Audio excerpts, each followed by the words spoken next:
ku dhawaad 2.3 milyan oo caruur ah oo ku nool gobolka Tigray ee waqooyiga dalka Itoobiya waxaa laga jaray oo aysan suuragal ahayn in la gaarsiiyo gargaar xilli ay weli dagaalo ka sii socdaan gobolkaasi.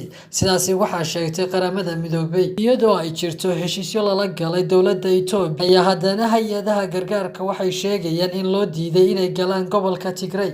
ciidamada dowladda federaalka ayaa tan iyo 4 November gobolkaasi kula dagaalamayay xoogagga TPLF. Dowladda Itoobiya ayaa sheegtay in gobolka ay gacanta ku dhigtay isla markaana uu dagaalku dhamaaday, balse xoogagga TPLF ayaa sheegay inay jiraan dhowr goobood oo ay ka socdaan weli dagaalo.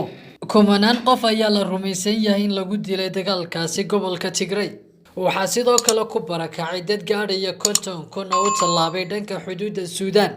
bayaan ay soo saartay hay'adda UNICEF ayaa lagu yiri mar walba oo dib u dhac ku yimaado in caruurtaasi la gaarsiiyo mucaawino waxay xaaladdu noqonaysaa mid ka sii darta, waxaana sii dhamaanaya cuntooyinkii nafaqaysan ee caruurta. Qaramada midoobay ayaa ku baaqaysa in si shuruud la'aan ay dowladda Itoobiya u ogolaato in gargaarka bini'aadamnimo la gaarsiiyo qoysaska u baahan. waa Cabdikariin Cabdilaahi Dalmar.